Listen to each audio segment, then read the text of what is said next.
देखिए स्टूडेंट्स, अब हम इनको एक्सप्लेन करेंगे। जैसे सबसे पहले हमें डिफॉरेस्टेशन को रोकना होगा, अफॉरेस्टेशन को हमें ध्यान में रखना होगा, यानी कि हमें बहुत सारे ट्रीज़ को प्लांट करना होगा। अब बच्चों, जो एनिमल्स है जिनको हम लोग हंट करते हैं वो भी हमें बैन करना चाहिए। एंड जो एनिमल स्किन एलिफेंट टस्क है उनका भी हमें इलीगल ट्रेड को रोकना चाहिए। ओके। एंड बच्चों, जो हमारा वुड है उस पर हम डिपेंडेंट रहते हैं किसके लिए? फ्यूल के लिए। तो बच्चों, इसको हमें रोककर किसी दूसरे एनर्जी सोर्सेज के बारे में सोचना चाहिए। ओके स्टूडेंट्स, अगर हमें फ्लोरा एंड फौना को प्रोटेक्ट करना है तो जैसे कि हमारे एरियाज है जैसे बायोस्फीयर रिजर्व्स, इन सबको हमें एयर मार्क करना होगा। ओके स्टूडेंट्स, अगर हमें फायर जो फॉरेस्ट फायर्स होती है स्टूडेंट्स, तो क्या होता है इनके लिए हमें, जैसे ये क्या होता है, नेचुरल होती है। जो हमारे ट्रीज़ होते हैं उनका जब आपस में फ्रिक्शन होता है, यानी कि जब वो आपस में रब होते हैं आपस में, ओके, तो क्या होता है, फॉरेस्ट फायर होती है। तो स्टूडेंट्स, हमें इफेक्टिव सिस्टम्स देखने होंगे इनको प्रिवेंट करने के। ओके स्टूडेंट्स, अब जो पॉपुलेशन है स्टूडेंट्स, जो स्पीशीज़ की पॉपुलेशन है फॉरेस्ट के अंदर, क्योंकि इनका हमें हमेशा सर्वे करना होगा। अब जो गवर्नमेंट है उनको स्ट्रिक्ट रूल्स बनाने होंगे प्रोटेक्शन ऑफ फॉरेस्ट के लिए। ओके स्टूडेंट्स, अब जो हमारी जो एनवायरनमेंट अवेयरनेस प्रोग्राम्स होती है इनको भी हमें स्टार्ट करना होगा, जिससे क्या होगा, जो फॉरेस्ट का प्रोटेक्शन है वो ज़्यादा इंक्रीज़ हो सकता है। ओके स्टूडेंट्स, एंड जो NGOs होते हैं, हमारे जो नॉन गवर्नमेंटल ऑर्गेनाइजेशंस होते हैं, इनको भी हमें कंजर्वेशन कुछ वर्क देना चाहिए। ओके स्टूडेंट्स, जो कंजर्वेशन है फॉरेस्ट का उसका हमें कुछ वर्क देना चाहिए ताकि ये भी आराम से काम कर सके। ओके, एंड इनको भी एक न्यू टॉपिक मिले। ओके, clear है students? How can we overcome the problems of deforestation? तो students, ये जो deforestation की problem है इनको हम लोग overcome कैसे कर सकते हैं, यानी कि इनको हम लोग कैसे reduce कर सकते हैं। Okay, besides the cause of deforestation discussed above, there is another cause of deforestation. Trees are required for manufacturing paper and therefore forests are cut. Do you know that for making 1 ton of paper, 17 full grown trees are required? So do we stop using paper? No. We should therefore ensure that we do not waste paper and write on both sides of the paper. This will reduce the consumption of paper. Paper is recycled. Paper can be recycled 5 to 7 times for use. Recycling of paper is a good alternative. This not only saves trees but also saves energy and water needed for manufacturing paper. Another advantage is that the use of harmful chemicals in paper making is also reduced. So students, क्या होता है, हमें अगर 1 ton of paper बनाना है, okay, तो students ये 1 ton of paper बनाने के लिए हमें कितने ट्रीज़ चाहिए होते हैं? 17 फुल ट्रीज़ चाहिए हमको। ओके, एंड स्टूडेंट्स, इसीलिए हम लोग कहते हैं कि पेपर को हमें वेस्ट नहीं करना चाहिए। तो स्टूडेंट्स, अगर हम लोग पेपर की दोनों तरफ लिखते हैं, दोनों साइड्स अगर हम लोग लिखते हैं तो ज़्यादा एक ऑल्टरनेटिव है, यानी कि एक गुड ऑप्शन है। ओके स्टूडेंट्स, एंड अगर जो हमारा पेपर होता है बच्चों, पेपर भी रिसाइकिल हो सकते हैं। ओके, जैसे हमारी जो रफ नोटबुक्स आती है, आपने देखा होगा जो थोड़ी येलो पेजेस की होती है वो रिसाइकल्ड पेजेस की होती है। ओके स्टूडेंट्स, अगर हमें उसे रिसाइकिल करते हैं तो वो एक बहुत ही अच्छा ऑप्शन है, जिससे क्या होता है, जो भी हमारे केमिकल्स होते हैं, वाटर्स होता है और जो भी चीज़ें हमें पेपर मैनेजमेंट के लिए चाहिए होती है, पेपर बनाने के लिए, वो भी हमारी रिड्यूस हो सकती है। एंड इससे ट्रीज़ का भी वापस हम लोग अच्छे से यूज़ कर सकते हैं। ओके स्टूडेंट्स, तो ऐसे क्या होगा, जो हमारे फॉरेस्ट है, ट्रीज़ है, वो भी ज़्यादा नहीं कटेंगे। नेक्स्ट देखिए, deforestation can overcome bye reforestation. The objective of reforestation is to regenerate the destroyed forest by planting new trees.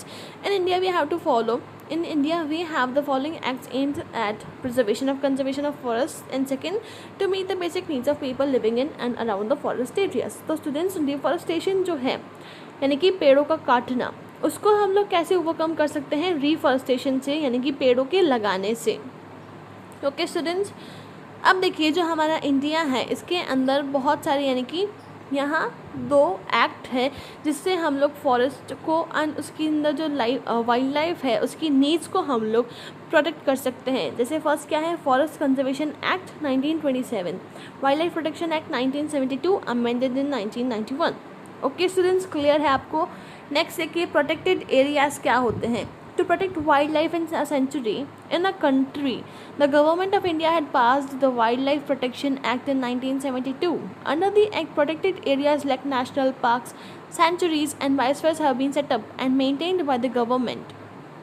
Protected areas include national parks, sanctuaries and biosphere reserves. तो students protected areas कौन से हैं हमारे? ऐसे areas जहाँ पे हम लोग लाइफ सपोर्ट सिस्टम है उनको हम लोग एनकरेज करेंगे। ओके, जो ऑर्गेनिजम्स हैं, जो एनिमल्स हैं, उनको हम लोग प्रोटेक्ट करेंगे। ओके स्टूडेंट्स, और ये कौन कौन से टाइप्स के होते हैं? जैसे नेशनल पार्क्स है, सेंचुरीज है, बायोस्फीयर रिजर्व्स है। ओके स्टूडेंट्स, नेक्स्ट देखिए national park. National park are protective areas reserved exclusively for the betterment of wildlife. These are established at the approval of legislature. In such areas, any kind of activity like forestry, grazing or cultivation are not permitted and private ownership is not allowed. Any habitat manipulation activity is not allowed in the national park. The number of national parks in our country is 110, spread over an area of 3,400 square kilometer or nearly 1% of country's geographical areas. तो students national parks क्या होते हैं? ऐसी जगह जहाँ पे हम लोग अगेन वाइल्ड लाइफ के बेटरमेंट को इनकरेज करते हैं। ओके स्टूडेंट्स, एंड ये कौन अप्रूव करता है? लेजिस्लेचर असेंबली जो होती है वो। ओके स्टूडेंट्स, यहाँ पे क्या होता है? जो फॉरेस्ट्री होती है, ग्रेजिंग या फिर कल्टिवेशन है, यहाँ पे ये सब अलाउड नहीं होता है। ओके स्टूडेंट्स, तो देखिए यहाँ पे हमारा जो इंडिया है इसके अंदर जो हमारी कंट्री है इसके अंदर टोटल 110 नेशनल पार्क्स है। फर्स्ट देखिए कान्हा नेशनल पार्क जो कि मध्य प्रदेश में है, Bandhavgarh national park Madhya Pradesh, Kaziranga national park Assam, Nagarhole national park Karnataka, Ranthambore national park Rajasthan, Gir national park Gujarat, Jim Corbett national park Uttaranchal.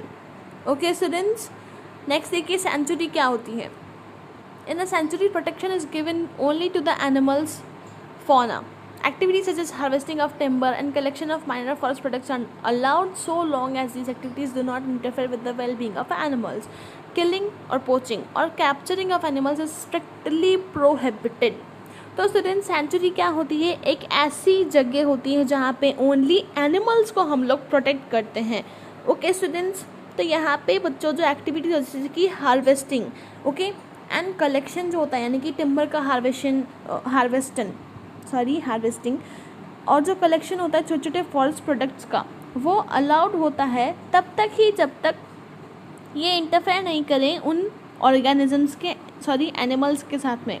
Okay, यानी कि स्टूडेंट्स अगर इन एनिमल्स को प्रॉब्लम हो रही है, अगर हम लोग इतना एक्सप्लॉइट कर रहे हैं उन रिसोर्सेज को कि उनको प्रॉब्लम होने लग जाए, तो हम लोग वहाँ अलाउड नहीं होते हैं फिर।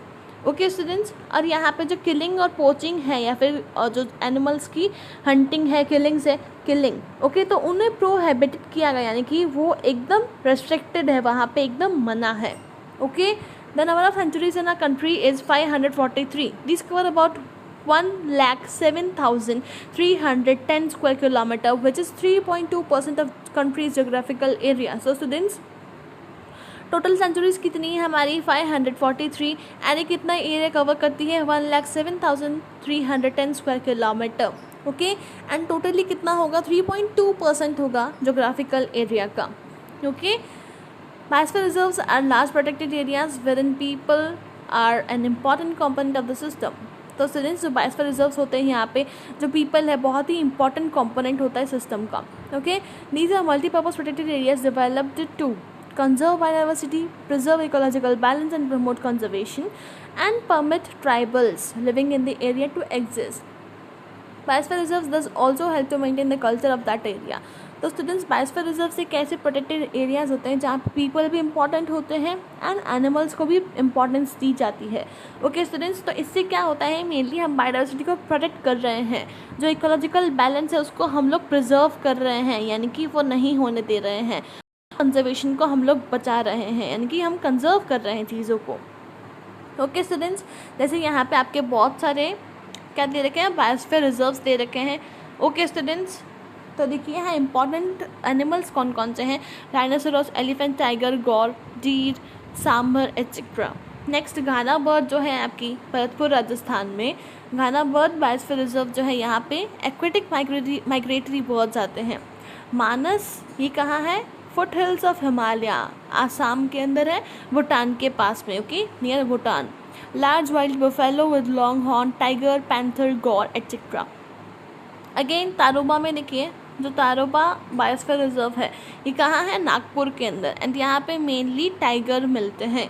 छिलका जो कि है उड़ीसा में, तो यहाँ पे oasis of birds like waterfowls, duck, cranes, golden plovers, ये यहाँ पे ऐसी एनिमल्स फाउंड होते हैं. ओके स्टूडेंट्स, क्लियर है आपको? नेक्स्ट देखिए बायोस्फीयर रिजर्व्स क्या होते हैं. तो देखिए स्टूडेंट्स, बायोस्फीयर रिजर्व्स क्या होते हैं. Biosphere reserves as mentioned above are the areas meant for conservation of biodiversity, plants, animals and micro organisms in an area. Students, biosphere reserve ऐसे, जहाँ हमने ऊपर भी देखा था कि वहाँ एनिमल्स थे, लेकिन बच्चों यहाँ पे mainly animals, plants and micro organisms की भी प्रोटेक्शन की जाती है. ओके स्टूडेंट्स, इनकी कंजर्वेशन होती है.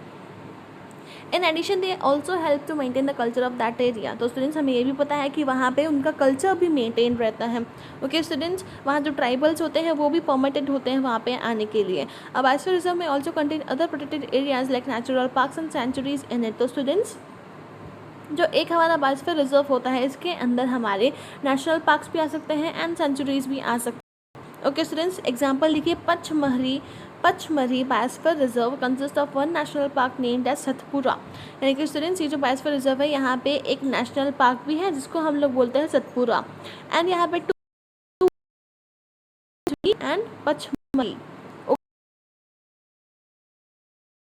पचमढ़ी बायोस्फीयर रिजर्व है. ओके एंड यहाँ पे एक क्या है, नेशनल पार्क है सतपुरा.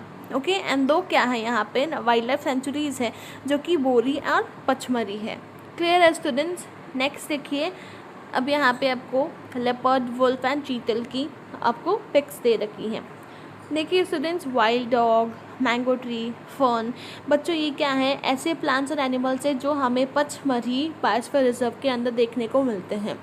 ओके नेक्स्ट देखिए students, endemic and endangered species क्या होती है. बच्चों, एंडेमिक स्पीशीज़ देखिए, species of plants and animals which are restricted to a particular area are called as endemic species. बच्चों, ऐसी प्लांट और एनिमल्स की स्पीशीज़ जो हमें सिर्फ उसी एरिया में मिलती है, उसी पर्टिकुलर एरिया में मिलती हैं, ऐसी स्पीशीज़ को हम लोग क्या बोलते हैं, endemic species.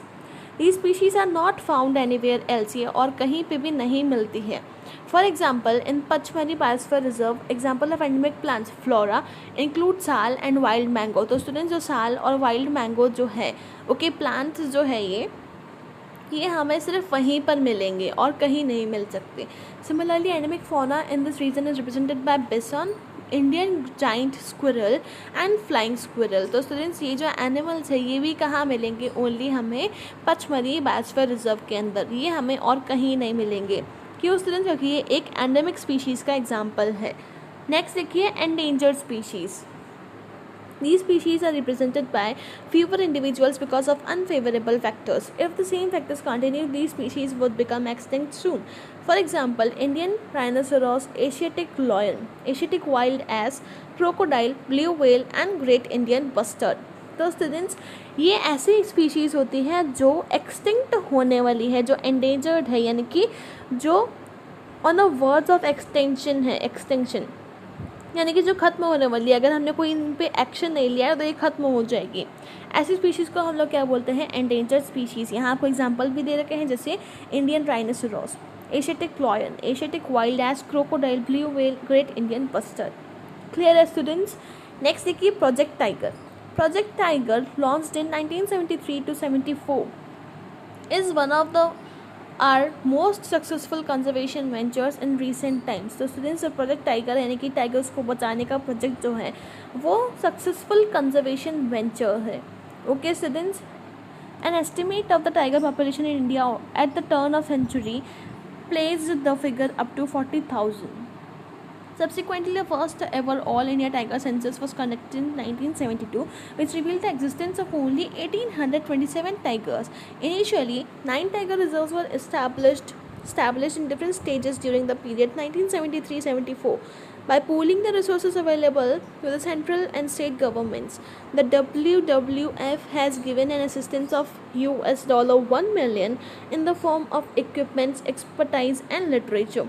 The various states are also bearing the loss on account of giving up forestry operations in the reserves. The main achievements of this project are excellent recovery of habitat and consequent increase in tiger population in the reserve areas. From a mere 268 in 9 reserves and 1972 to 2967 in 50 reserves in 2018. तो students mainly यहाँ पे project tiger जो है वो किसकी बात करता है, टाइगर कंजर्वेशन की बात करता है। ओके स्टूडेंट्स, एंड यहाँ पे आपको नंबर भी दे रखे हैं कि जो टाइगर है ओके उनकी कहाँ से कहाँ तक जो नंबर है वो इंक्रीज़ हुआ है, कैसे हमने टाइगर्स को रिजर्व किया है।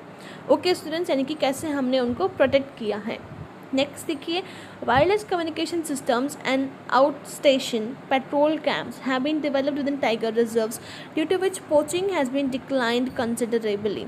Fire protection is effectively done by suitable preventive and control measures. Voluntary village relocation has been done in many reserves, especially from the core area. तो बच्चों ये जो हमारा टाइगर प्रोजेक्ट था, यहाँ पे क्या हुआ, जो टाइगर रिजर्व जितने भी थे यहाँ पे वायरलेस कम्युनिकेशन सिस्टम्स लगवाए गए, पेट्रोल कैंप्स लगवाए गए, जिससे क्या हुआ, जो टाइगर का जो पोचिंग है, जो टाइगर की किलिंग है, उनको हंटिंग है, वो एकदम डिक्लाइन हो गई थी। ओके स्टूडेंट्स, यहाँ पे फायर प्रोटेक्शन के लिए भी बहुत सारी अवेलेबल इक्विपमेंट्स हैं, जिससे यहाँ जो टाइगर्स है उनके और भी कंजर्वेशन हो सके अच्छे से। ओके स्टूडेंट्स, क्लियर है आपको। नेक्स्ट देखिए, आपका दे रखा है रेड डाटा बुक। तो बच्चों रेड डाटा बुक क्या होता है, देखिए, the IUCN now WCU Switzerland is maintaining a red data book which contains a record of information of threatened species of plants and animals which are in danger of extinction. तो students, जो हमारी red data book है, जो IUCN है, okay, international union of conservation of nature, जो हमने पहले देखा था, कंजर्वेशन ऑफ नेचर। तो बच्चों यहाँ पे इन्होंने क्या किया है, एक इन्होंने बुक मेंटेन की है जिसके अंदर सारे प्लांट्स और एनिमल्स जो कि एंडेंजर्ड है या थ्रेटेंड है, उनके यहाँ पे नेम है, उनकी इन्फॉर्मेशन है। This number of animals in this book is over 3,000 while the number of plants is very high, over 20,000. तो स्टूडेंट्स, जो नंबर ऑफ थ्रेटेंड एनिमल्स है उनका नंबर कितना है, 3,000, जबकि बच्चों जो प्लांट्स है वो कितने हैं, 20,000।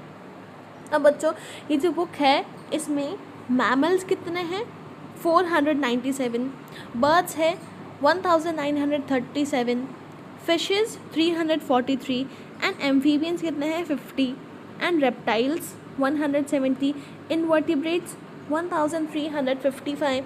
India has maximum number of threatened species in this book. तो स्टूडेंट्स, जो मैक्सिमम जो स्पीशीज़ है थ्रेटेंड स्पीशीज़ वो कहाँ से है, ज़्यादातर इंडिया से है। The number of threatened plants is 474 while that of animal is over 100. बच्चों, अगर प्लांट्स का जो नंबर है वो 474 है तो एनिमल्स का सिर्फ 100 है। Example, pitcher plant, Indian podophyllum, snow orchid. A green book has also been published which gives a list of plants growing in protected areas. तो स्टूडेंट्स, ये जो हमारे कुछ एनिमल्स एंड प्लांट्स है जो कि थ्रेटन है एंड इस रेड डाटा बुक के अंदर डिस्क्राइब्ड है। ओके स्टूडेंट्स, इनकी इन्फॉर्मेशन वहाँ पे है। सिमिलरली बच्चों, रेड डाटा बुक के जैसे एक और बुक है जिसका नाम है ग्रीन बुक, जहाँ पे हम लोग क्या करते हैं, जो IUCN है वो ये भी ध्यान रखते हैं कि कितने उस एरिया के अंदर हमने प्लांट्स लगाए हैं, कितने एरियाज़ को हमने प्रोटेक्ट किया है। ओके स्टूडेंट्स, नेक्स्ट देखिए migration. It is a movement which may be either seasonal or as a part of single life cycle or certain animals mainly seen in birds and fish due to which they move to distant breeding or feeding grounds. Birds migrate due to following reasons: climatic change, for laying eggs at safer places, to find areas which can take care of their feeding and breeding. तो students, migration क्या होता है, किसी organism का, animals या plants का एक जगह से दूसरी जगह पर जाना, ओके, माइग्रेट करना, मूव करना. क्यों स्टूडेंट्स, ये क्यों कर सकते हैं, जो बर्ड्स होती हैं, बर्ड्स क्यों करती है स्टूडेंट्स, क्योंकि जब क्लाइमेट चेंज होता है तब भी वो करते हैं. ओके, अगर उनको एग्स को ले करना है तो भी वो माइग्रेट करते हैं एंड ऐसी जगह उनको फाइंड करना जहाँ पे फीडिंग एंड ब्रीडिंग उनके लिए बहुत ही ईजी हो. ओके, नेक्स्ट देखिए, this migration is regular movement of animals that occur at the same time and place each year. The migration, the animals leave an area and return to same area after some time. Migration often starts before winter. तो students, जो migration होता है ये क्या होता है, regular movement होता है एनिमल्स का. ओके स्टूडेंट्स, एंड कभी कभी एनिमल्स जा कर के वापस भी आते हैं. Okay students, animals migrate to that area that is warm because of more food is available in those areas. Due to this reason, Siberian crane migrates from Siberia, covering a distance of more than 17,000 km every year and reach Bharatpur bird sanctuary in Rajasthan. तो students, ये जो हमारी bird है Siberian crane, ये क्या करती हैं, ये साइबेरिया में रहती है. ओके, एंड ये साइबेरिया से ट्रैवल करती है. ओके, माइग्रेट करती है कितना, 17,000 किलोमीटर, ताकि ये भरतपुर बर्ड सेंचुरी पहुंच जाए जो कि राजस्थान में है. ओके स्टूडेंट्स, क्योंकि वहाँ पे टेम्परेचर डिफरेंस बहुत मतलब ज़्यादा होता है, टेम्परेचर जो होता है वो बहुत ही उधर कम होता है साइबेरिया में। तो ये क्या करते हैं, खुद की प्रोटेक्शन के लिए भरतपुर बर्ड सेंचुरी में आते हैं, जो कि राजस्थान के अंदर है। Similarly arctic terns migrate from north pole to south pole, arctic to antarctic every year. तो बच्चों जो हमारे आर्टिक टर्न्स होते हैं, ओके, ये भी क्या करते हैं, नॉर्थ पोल से साउथ पोल तक हमेशा माइग्रेट करते हैं, हमेशा हर ईयर, ओके, माइग्रेट करते हैं इसी रीज़न से। क्लियर है स्टूडेंट्स? तो यहाँ जो आपका चैप्टर है, chapter number 7, okay, conservation of plants and animals and wild life, ये हमारा पूरा कंप्लीट हो चुका है। अब आप क्या करेंगे, इनका अच्छे से आप जो मैंने आपको समझाया है, आप एक बार अच्छे से रीडिंग करेंगे, चैप्टर को समझेंगे कि चैप्टर में क्या दिया गया है। ये बहुत ही ईजी चैप्टर है स्टूडेंट्स। कुछ मेन चीज़ें हैं इसके अंदर जो आपको लर्न करनी है, ओके। एंड जो इसके क्वेश्चन आंसर्स हैं एंड जो आपको एनसीईआरटी एक्सरसाइजेस है, ये सारी आपको पीडीएफ के फॉर्म में मिल जाएगी। ओके स्टूडेंट्स, क्लियर है आपको? तो इस चैप्टर को एक बार आप अच्छे से वापस से रिवाइज करेंगे। अगर आपको कुछ दिक्कत है तो आप पूछ सकते हैं, ओके।